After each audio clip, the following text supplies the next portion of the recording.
마태복음 3장 17절 말씀. 하늘로부터 소리가 있어 말씀하시되 이는 내 사랑하는 아들이요 내 기뻐하는 자라 하시니라.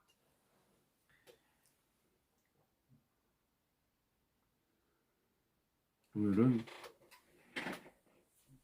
당신의 고백이 곧 당신입니다. 이 말씀으로 하나님 말씀을 나눕니다. 의에 대해서 2주간 하나님의 의에 대해서 얘기했는데요. 오늘은 정체성을 다시금 좀 점검하는 시간으로 가질까 합니다.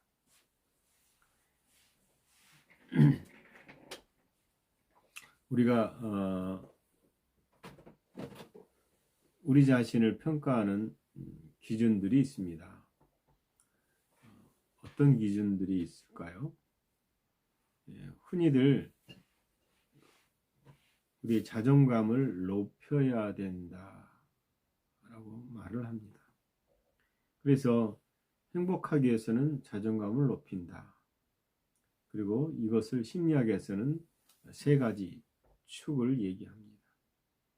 첫 번째는 자기 효능감입니다. 내가 얼마나 쓸모 있는 사람인가를 느끼는 것입니다. 이 쓸모가 없다. 나는 필요가 없는 존재구나. 이 땅에 혹은 이 공동체에 쓸모가 없구나. 아니면 내가 쓸모 있구나. 쓸모 없다고 생각하면 비참해지잖아요. 좋은 직장, 인정받는 능력에 자기 자신의 자존감을 걸어둡니다. 그리고 두 번째 축이 뭐냐면 자기 조절감이라고 말합니다. 내 인생을 내 마음대로 통제하고 있다는 느낌이죠. 이건 네 마음 가는 대로 해, 네 느낀 대로 해 있잖아요. 광고에도 이런 욕구들이 있습니다. 이 세상은 내가 중심이야. 내 마음이 느끼는 대로, 내 마음이 생각하는 대로, 내 감정을 따라 살아야 돼. 이게 자기 조절감입니다. 그 다음에 세 번째 축이 자기 안정감입니다. 혼자 있어도 불안하지 않는 심적 토대죠. 이 자기 효능감, 자기 조절감, 자기 안정감, 이것이 이 세 가지의 축의 공통점이 뭐냐면 나의 상태 그리고 환경에 근거한다라는 겁니다. 그래서 내가 실직하면 효능감이 사라지죠. 내 뜻대로 되지 않으면 내 마음대로 자녀나 혹은 건강의 문제나 이 회사에서의 어떤 문제들이나 이런 게 안 되면 그 문제 앞에서 이 조절감이 무너집니다.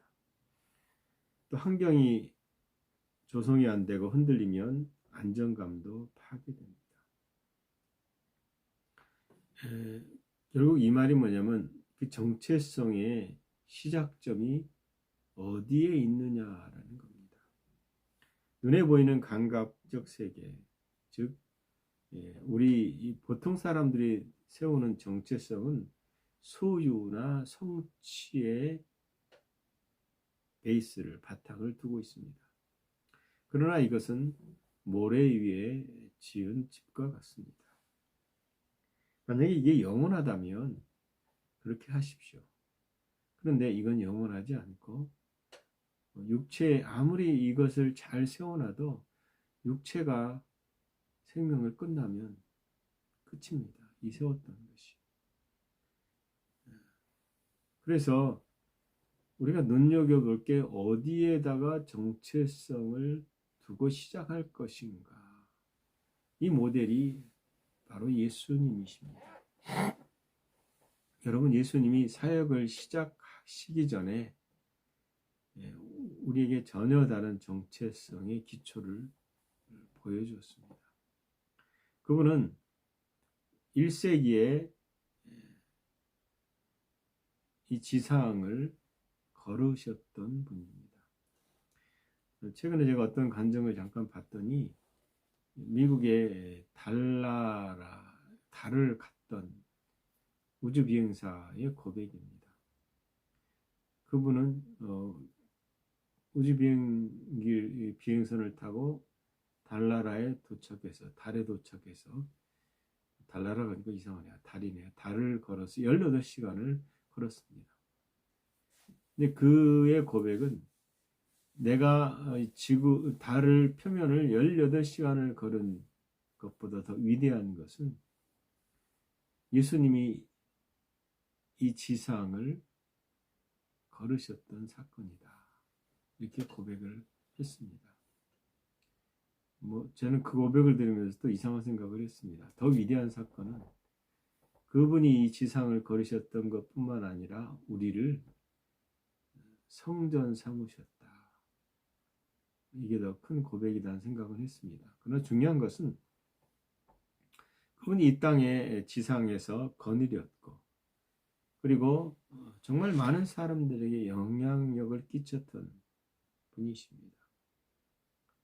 그리고 그분의 전 생애에서 그럼에도 불구하고 자신의 정체성이 가장 중요하다라는 것을 보여주셨습니다. 그분은 30살, 보통 우리가 공생의 시작을 예수님 30세로 보잖아요. 30세 때 요한에게 가서 세례를 받았습니다. 물 세례를 받으실 때에 비둘기같이 성령이 내려오셨다. 그뿐만 아니라 마태, 마가, 누가 이 복음서에는 예수님이 세례를 받으시고 요단강에서 올라오시자 주변에 있던 사람들이 하늘에서 나는 천둥 같은 음성을 들었다라고 기록합니다.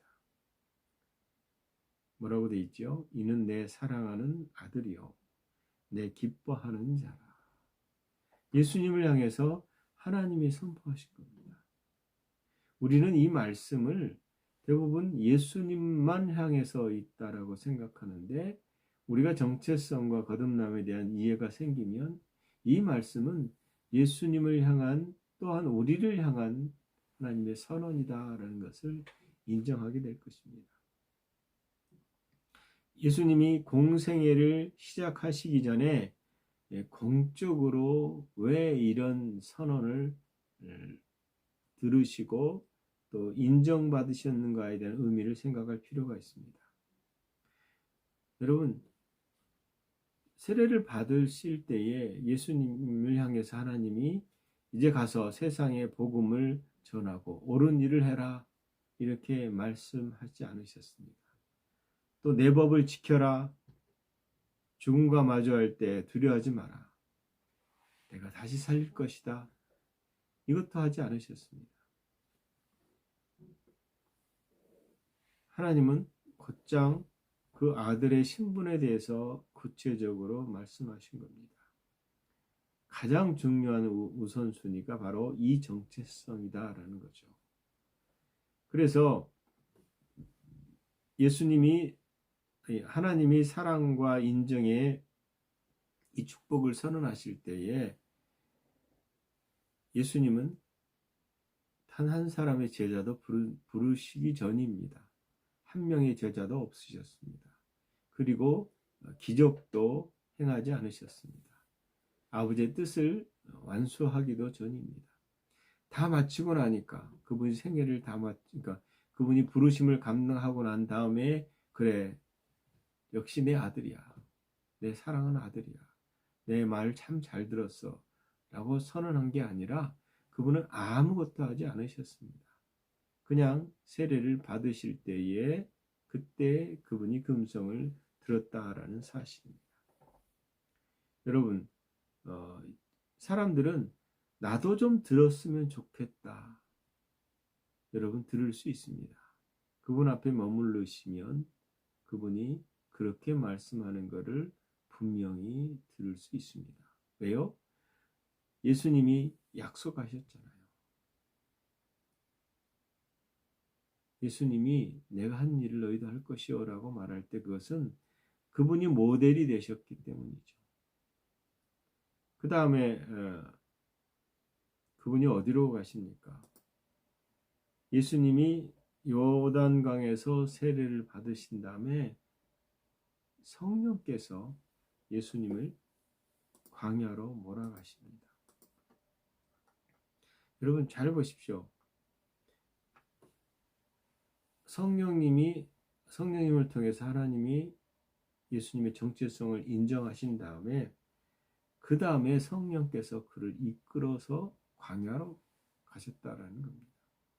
사단이 이끌었던 것이 아니고 성령님께서 이끄셨습니다. 그러므로 이것은 거듭난 자가 새로운 성장을 위해서 성령께서 하시는 일이 있다라는 사실입니다. 여러분 도종 안에 접실 것인가요? 그 기억이 잘 안 나는데 흔들리지 않고 피는 꽃은 없다라고 말합니다. 여러분 들판의 꽃은 봄, 여름, 가을에 핍니다. 물론 뭐 설화라고 해서 겨울에도 핀다고 말하는데 그건 잘 모르겠고요. 이 꽃은 추위와 심한 바람과 좋지 않은 환경에서도 피게 되어 있습니다. 성령님은 우리를 이 고난의 가운데서도 꽃을 피우기 위해서 광야로 인도하시기도 합니다. 예수님을 광야로 몰았을 때에 사단은 예수님을 시험했습니다. 여러분 사단의 공격 포인트를 잘 보십시오.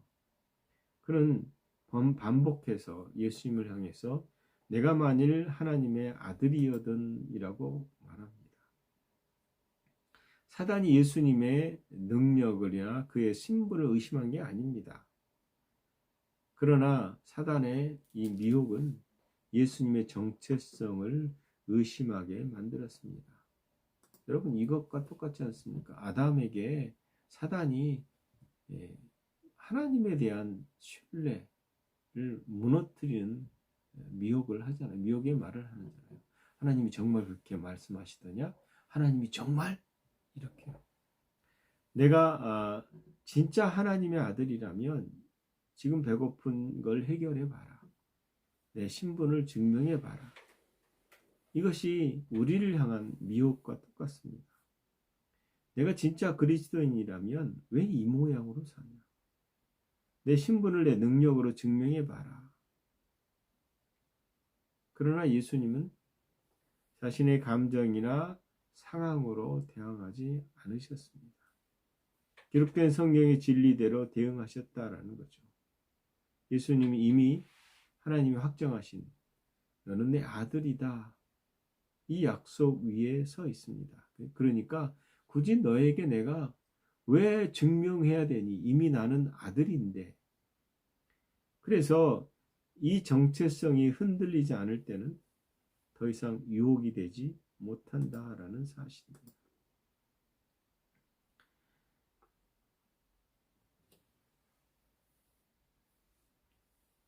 예수님의 고귀하신 그 신분에 어긋나지 않게 살고자 하는 간절한 마음, 이것을 사단이 알고 있었던 거죠.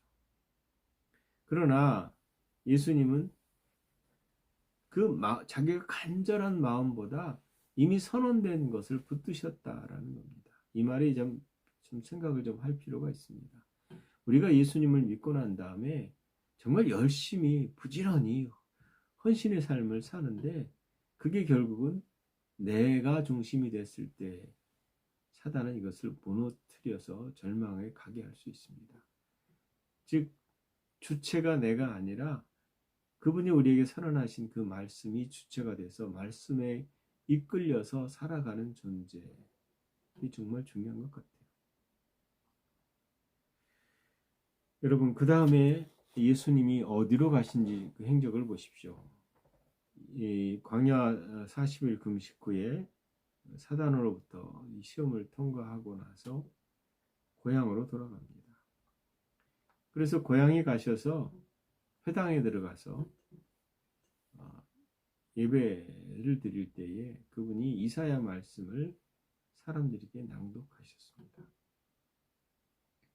이는 예수님이 자신이 누구인지를 공개적으로 선언하신 장면입니다. 누가복음 4장 18절에서 19절 그리고 21절까지 보면 주의 성령이 내게 임하셨으니 이는 가난한 자에게 복음을 전하게 하시려고 내게 기름을 부으시고 나를 보내사 포로된 자에게 자유를 눈먼 자에게 다시 보게 함을 전파하며 눌린 자를 자유롭게 하고 주의 은혜의 해를 전파하게 하려 하심이라 하더라. 그리고 나서 예수님이 이 글이 오늘 너에게 응하였느니라 이렇게 선언하십니다. 가난한 자에게 복음을 전하게 하고 포로된 자에게 자유를 눈먼 자에게 다시 보게 함을 그리고 눌린 자를 자유롭게 하는 것. 이 소명을 대중들에게 공식적으로 나는 그 일을 하기 위해서 부름을 받은 자다라는 겁니다. 그런데 여러분 그 말을 들은 나사렛 사람들은 그분의 메시아됨을 인정하지 않습니다. 깨닫지 못합니다. 그리고 나서 누가복음 4장 22절에 보면 그들이 다 그를 증언하고 그 입으로 나오는 바 은혜로 말씀을 놀랍게 여겼어요. 그리고 나서 이 사람이 요셉의 아들 아니냐? 무슨 말이에요? 아니 근데 참 은혜로운데 얘는 뭐 누구누구의 자식 아니냐? 개똥이야 아들이다 뭐 이런 식이죠. 내가 태어나서 기저귀 차고 자는 거 다 봤는데 지가 무슨 메시아야? 이렇게 반응하는 것이죠. 그리고 나서 사람들이 오히려 격분해서 예수님을 죽이고자 했습니다. 생각해 보십시오. 하나님의 아들이다라고 선언했고 그 선언의 음성을 들었고 광야의 시험도 받았습니다. 이제 나가서 내가 어떤 일을 할 거라고 선언할 때 사람들이 우와 라고 박수치지 않았다는 거예요. 오히려 시련이 다가왔습니다. 이거는 시작의 불구함이죠. 우리가 이 땅에서 사람들이 우리를 그리스도인들을 환영할 것인가 라고 했을 때 절대 환영하지 않습니다.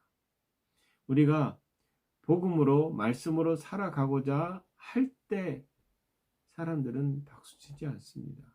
오히려 이 세상에 속한 어둠의 존재들은 어둠의 사람들은 우리를 조롱하고 비웃고 반대의 행동을 하게 되어 있습니다. 실망하지 말라라는 소리입니다. 하나님 말씀으로 살아가는 사람들은 이 세상이 싫어합니다. 하나님 말씀으로 살아가지 않으면 좋아합니까? 그러지도 않습니다. 예수 믿는 사람들이 왜 저래? 여러분 생각해 보십시오. 믿지 않는 사람들이 믿는 사람들이 빛으로 살아가는 것을 싫어하지만 빛으로 살아가지 않으면 동료라고 또 치지도 않아요.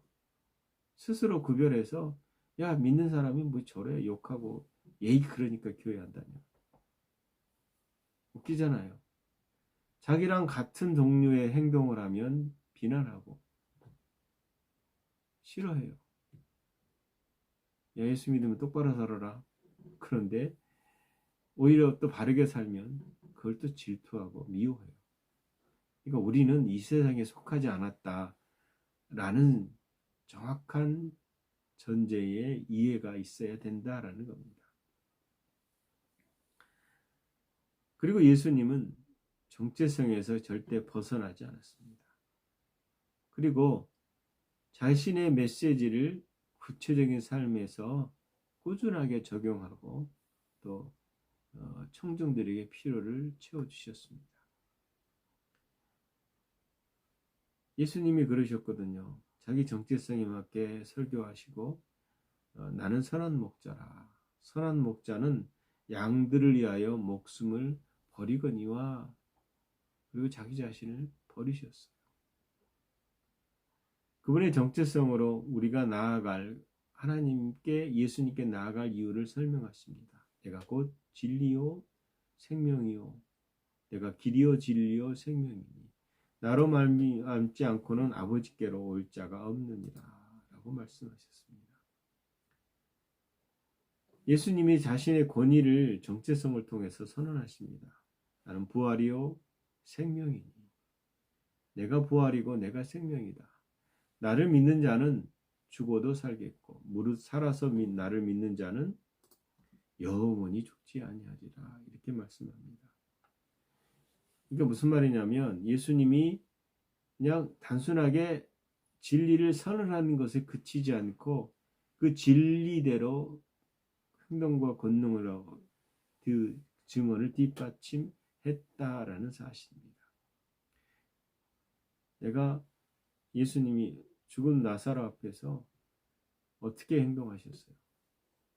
마리아에게 부활에 대한 얘기를 하시잖아요. 그리고 나는 부활이고 생명이다 라고 선언하시고 그분이 죽은 나사로 앞에서 그를 죽은 지 하루 이틀 사흘 나흘 썩어서 냉동실도 없는 무덤에 두고 냄새나는 그를 일으켜 세우시잖아요. 이 말이 뭐냐면 우리가 우리의 정체성을 세우고 그분의 말씀을 따라서 그대로 살아가는 것이 중요하다는 거예요. 근데 우리는 신분의 차이를 자꾸 두려고 그러는데 하나님의 아들인 예수님, 우리가 하나님의 자녀인 나, 신분의 차이가 그 하나님의 생명으로 있다라는 측면에서 동일한 자녀예요. 동일한 형제예요.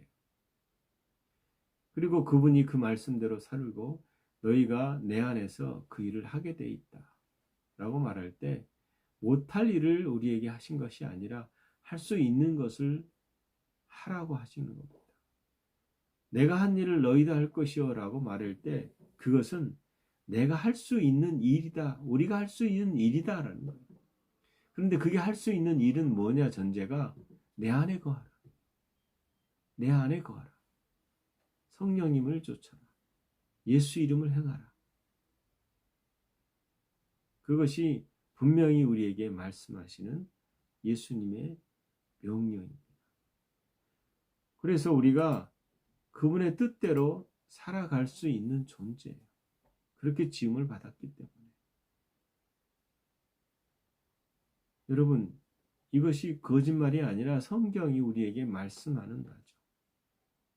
그런데 우리의 실상을 보십시오.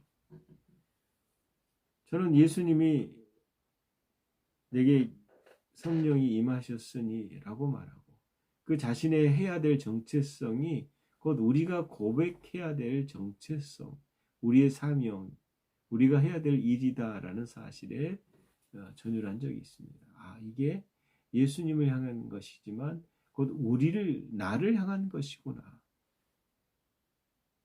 여러분, 그리고 나서 제가 이렇게 살아가느냐 깨달았지만 그렇게 살아가기 위한 훈련을 하지 않으면 안 되더라고요. 제가 그 위치에서 그렇게 지금 현재 살고 있지는 못합니다. 어느 부분은 할 수 있는데 전체는 못해요. 그러나 하나님은 그리스도의 분량으로 자라서 그 일을 하기를 원하신다라는 사실입니다. 그런데 우리 현실은 어떻습니까? 하나님의 자녀라는 이름표를 달고 실제로는 세상의 거울에 비친 일그러진 모습으로 살아간다라는 겁니다. 예리한 사람은 다인의 비난에 그 한마디의 정체성이 무너집니다. 자신의 가치를 다른 사람의 평가로 흔들려 버린다라는 거예요. 여러분, 나는 훌륭한 아빠야, 아버지야라고 생각하고 살아가는데 자녀들이 반항하고 덤비면 심각한 충동에 흔들릴 수도 있습니다. 근데 하나님은 우리를 그렇게 보지 않으신다면 그 정체성에 바탕을 두고 흔들리지 말아야 된다는 거죠. 여러분, 중독과 싸우는 사람들이 굉장히 많습니다. 상처 입은 사람은 과거의 실수와 피해의식 속에서 자신을 가두어 버리기도 합니다. 제가 아는 한 형제, 육촌이죠. 친척인데 결국 알코올 중독으로 저보다 몇 년 전에 일찍 생을 마감했습니다. 근데 그 형제를 만나면 제게 한 말이 있습니다. 자기는 중독자가 아니다라는 거예요. 나는 끈을 언제든지 끊을 수 있다. 근데 언제든지 끊을 수 있다라고 말하면서 자신했던 삶이 결국은 무너졌다라는 거예요. 근데 그의 삶을 돌이켜보면 과거에 뭔가에 잡혀 있는 것을 보게 됩니다. 여러분, 우리가 누구에게 잡혀 있습니까? 우리가 어느 위치에 있습니까? 예수 그리스도 안에 있잖아요. 하나님이 귀한 자녀입니다. 그 정체성의 뿌리가 거기에 있어야 된다. 하나님 우리를 향해서 뭐라고 말씀하시느냐, 선언하시느냐에 대한 거기에 뿌리를 내려야 된다라는 겁니다. 여러분이 누구입니까? 나는 누구입니까?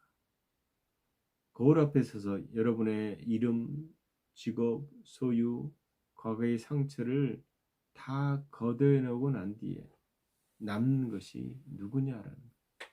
그건 내가 아니거든요. 누군가.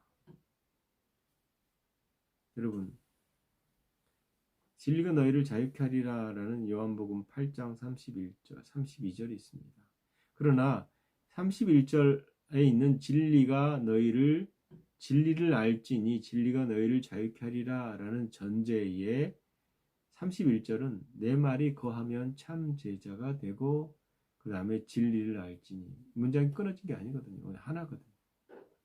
즉 말씀이 우리 마음에 실제로 거해야 된다라는 겁니다. 쉬운 일이 아닙니다. 그분이 우리를 사로잡지 않으면 우리가 그분께 사로잡히지 않으면 그의 말씀이 내 생각이 되지 않으면 내 삶의 마음에 가득하지 않으면 우리의 정체성은 흔들릴 수밖에 없다라는 사실입니다. 나를 알고 나를 세상에 알리는 것도 의미 있는 일입니다.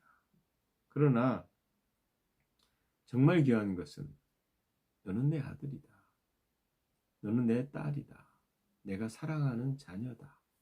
라는 것을 받아들이고 내가 생명 있는 영생이라는 존재, 하나님의 생명이라는 존재, 이것을 받아들이고 하나님이 나를 기뻐한다라는 사실을 받아들이십시오. 그리고 이 정체성 위에 인생을 건축하고 어떤 폭풍 앞에서도 흔들리지 않고 하나님의 나라의 삶을 이 땅에서 살아가시기 바랍니다. 그럴 때 비로소 우리가 그 정체성의 고백 가운데 내 고백이 곧 나다라는 사실을 인정하시기 바랍니다. 하나님이 인정하는 그 인정하는 나를 내가 인정하시고 이 땅에서 그 바탕 위에서 삶을 시작하시기를 예수 그리스도의 이름으로 축원합니다. 기도하겠습니다. 하나님, 우리가 세상이 말하는 가짜 선언들이 있습니다. 그것에 울고 웃고 하는 것이 아니라 내 아버지께서 우리를 향해서 이는 내 사랑하는 아들이요 사랑하는 자녀다. 그렇게 말씀하신 그것에서 시작하기를 원합니다. 아버지 하나님, 우리의 눈과 귀를 열어주셔서 이 세상이 쉽게 변하거나 사라질 것에 마음을 두지 않고 말씀이 우리에게 말씀하시는 바 흔들리지 않는 주의 생명을 가진 자로서의 삶을 고백하고 살아가게 하시옵소서. 그리해서 아버지 이 땅에서 우리에게 주어진 믿음의 삶을 살아가게 하시옵소서. 아버지 하나님, 성령께서 그렇게 하실 것을 믿습니다. 더 역사하시고 더 인도하시옵소서. 예수님 이름으로 기도합니다. 아멘.